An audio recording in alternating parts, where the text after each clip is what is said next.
and welcome to Lex2be News Summer Camp Edition. I'm Jenna. And I'm Tal, and we're here to bring you up to date on the upcoming school year. We go back to school on the dreaded day of Monday, August 16th. I hate going back to school on a Monday. And Jenna, you have a birthday coming up right before school starts. We want to wish you and everyone else who has a summer birthday a happy birthday. But the other good news is that we only have 156 days until Christmas. And that means we have 148 days until winter break. How cool, literally. Please check your school's website for orientation and back-to-school events. We're so excited to announce that masks are no longer mandatory. It's thrilling that we can finally get together once again for sporting events, concerts, and shows. Here's Iris with the weather report. Hi, my name is Iris and I'm here with the weather. So today in Columbia, it's going to be insanely hot. I don't even want to live here anymore. Can I move, anywhere else? Well, not Florida, because it's even worse there. I don't even want to talk about it. I can't even live. Ugh, that's gross. Anyway, it's insanely hot. I want to go back to fall, and it's like 100 degrees every day. The humidity is so high that it just feels awful. Every time I walk outside, I feel terrible. This state is driving me insane. It's so hot. I want to go live somewhere else. Okay, it's hot. Please wear your sunscreen. Drink your water. Everyone, be good. And here's Lori with our summer sports event.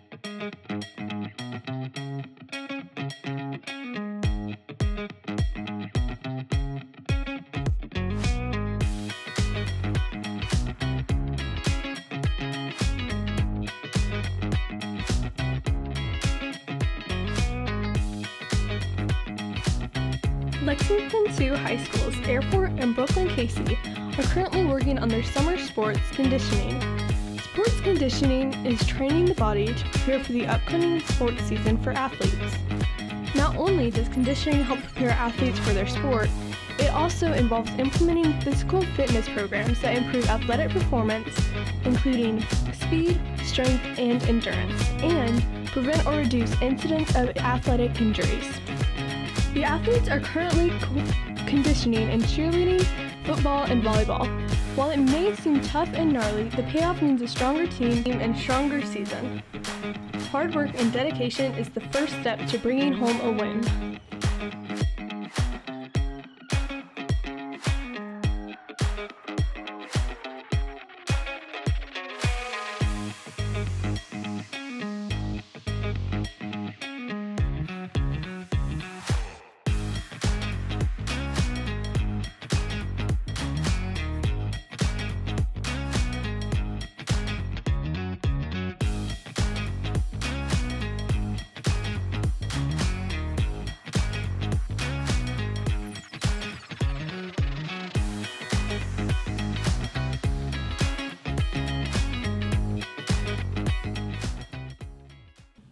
Lexington 2 will offer free meals to all students next school year. It's important for families who may qualify for free or reduced lunch to still fill out applications, because they may qualify for other benefits. In our next segment, we have upcoming freshman Elizabeth Pittman talking about her experience in archery. Here's Lori with an interview with Miss Pittman. Hello, my name is Lori, and I'm here with Elizabeth Pittman, who is an upcoming freshman at Brooklyn Casey High School. Hello, Elizabeth. How are you doing today? I'm doing great. How are you? I'm great. Thanks for asking. I have some questions for you about being in archery.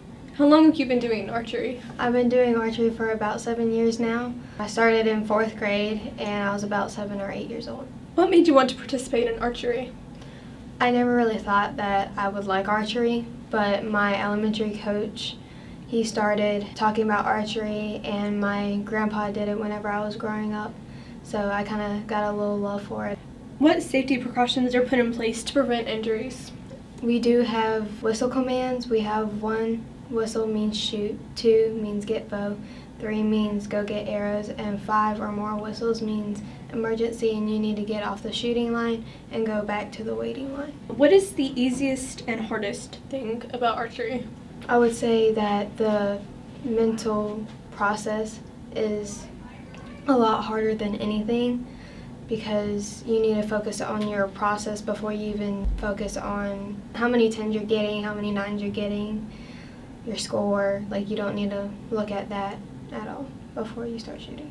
What is training and practice like in archery? Usually at school, whenever we practice, we warm our arms up first, and then we shoot at 10 meters the first practice round, and then we have 3 scoring rounds right after that. And then we move our quivers back to 15 meters, and then we do our practice round there, and then we have a scoring round. Well, 3 scoring rounds. How do competitions in archery work? So basically for archery, we have tournaments, like I said, during the practice stuff. It's the same thing, practice round at 10 meters, and then you have 3 scoring rounds at 10 meters, and then you go back to 15, practice round at 15, and 3 scoring rounds at 15. And then at the end, there are usually awards at the end. We did virtual this year, we shot at our home school, and then you put the scores in, and then it goes on from then. How do you feel knowing you qualified for nationals and states? I felt pretty good. I never thought that I would make it here to the point where I am now, but with all my hard work, I put time, I put my money into it, I poured my heart into the sport, so it's been a long ride, but really good. What are some tips you have for anyone wanting to join archery? My first tip is to always trust the process, have fun with it, and it's going to be a hard ride at first, but once you practice, it makes it better. And never quit practicing, because whenever you quit practicing, then that's not going to be good. So you have to put your mindset towards it. Have fun. All right, thank you, Elizabeth. That's all the time we have. Back to you, Tal. We want to take a moment to thank food services and our bus drivers for helping our families affected by COVID, and during the summer by providing food to those in need. Thank you. You are truly unsung heroes. Thank you so much to our bus drivers and food services. We're honored to have special guest Dr. Wade come in and talk to us about his time here in Lexington too. Hello, I'm Brock, And I'm Iris. and we're at Lex2be Summer Camp Edition. We're here with our special guest, Dr. Wade. Welcome to camp, Dr. Wade. Since you were here last with Chloe and Peyton, your family moved. Are you settled now? We absolutely are. We were very excited because I think it was about a week or so ago we found the last moving box that we unpacked. So that's always a very good feeling, but we're settled in. The boys love it. They have a yard. They never actually had a yard. So it's just going extraordinarily well. That's great. What have you found to do in South Carolina for fun? Have you been to the lake or one of our beautiful beaches? So my family and I, we frequent the lake, and I think our goal over the next couple of months, that if there's a free weekend, usually to hang up in that, but if there's a free weekend, we're hoping to actually go to some beaches and everything else, and because the boys, they could live in the water, they have their own set of gills, and so that's our goal, is to try and get out there before school starts. Another follow-up question from last time. Have you had a Southern home-cooked meal yet? Recently, no. But now, have I gone out to eat and had a Southern meal? Absolutely. Was it healthy? Obviously not. But it was very, very delicious. Well, you are missing out. On the serious stuff, reflecting on your first full year here, what has been your biggest area of growth as a leader? Wow. I see Ms. Reamer giving me quite the look back there. I was like, that's a very, very good question. For me as a leader. I'm going to say probably what's been the biggest shift has been adapting to the size of the district. And so then what that means for me as a leader is putting in place, it's going to be very boring for everyone, a series of systems that allow me to continuously have a pulse on all doings within the district, whether that's within the individual buildings, within all of our different communities, as well as all the different departments that work within the district for daily learning and operations. But that's usually the biggest, I think that was the biggest shift for me, because my previous district, it was 3,000 kids. We went from 5 to 4 buildings and a 2 square mile radius. That's how many people were living. I mean, we had almost 30,000 people in 2 square miles. And so now you're coming to a much larger sprawling area with 12 buildings, 3 additional sites, almost 9,000 kids and 5 communities. That's obviously going to just be a shift no matter what. Yes. But very good question. Very good question. We all listened to your strategic plan in May. Oh, We are God. very excited about your plans for the future. What is your primary focus for the district moving forward? I feel so sorry for all of you who had to listen. Yeah, the what I'm calling my particular vision is where students are champions, and it's kind of a twist over what it currently is formally as the district, which is champions for children. And my whole thing is I really want to provide opportunities and supports that really are available to all students moving forward. And what's really important for me, because what motivates me is I do distinctly remember, because I had an IEP as a kid, and I do remember my preschool class. And in my preschool class, it was me and very much clearly all the other kids the school had no clue what to do with.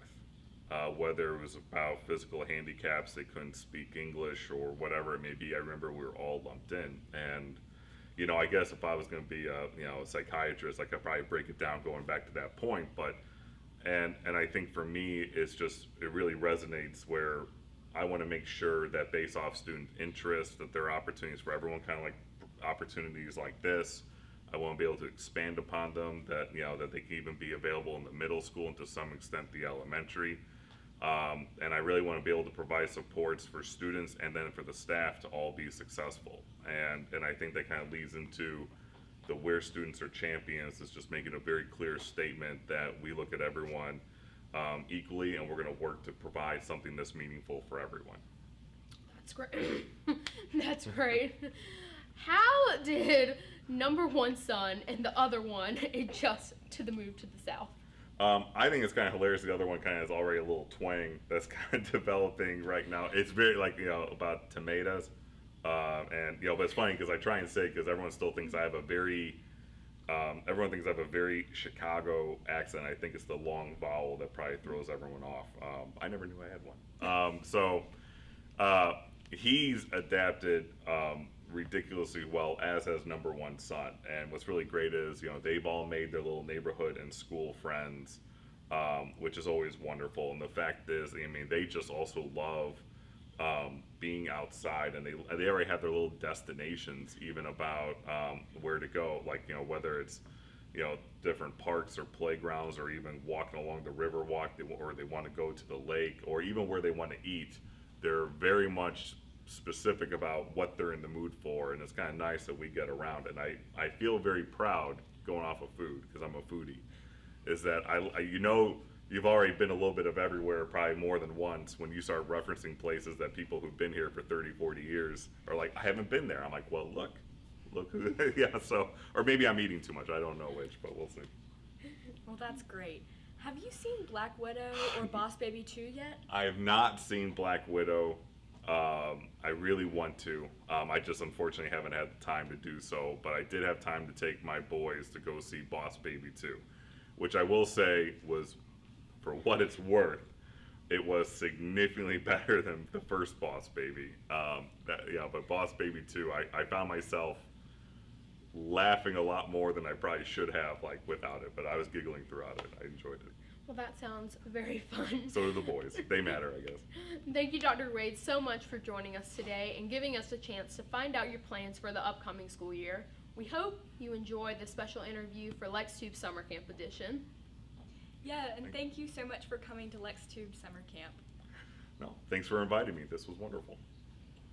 That's all the time we have today for this special edition of Lex2 News. We can't wait for the upcoming school year, and we hope to see you all again. I don't know, school on a Monday? You must be crazy, Jenna. Nope, just trying to gain the strength and wake up early again. Oh, how I'll miss my bed. Me too. Thank you guys for tuning in. I'm Tal. And I'm Jenna. And this is Lex2 News. Signing off. See you in August.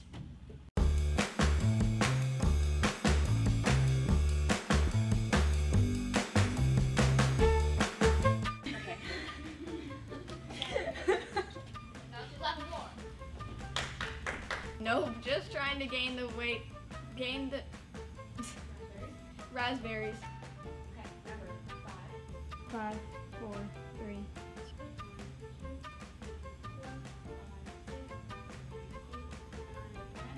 5, 4, 3, 2.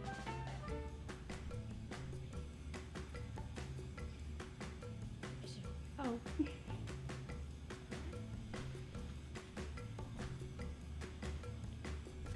Hi, my name is Iris Edwards, and I'm here with your weather for the weekend. Can I start over? Okay, raspberry. On Saturday, yay, the weekend. It's gonna be 89 with a low of 69. Yay! What? Okay. 1, 2, 3, 4, 5, 6, 7, 8, 9, 10. Lexington 2 will offer free meals to all students next school year.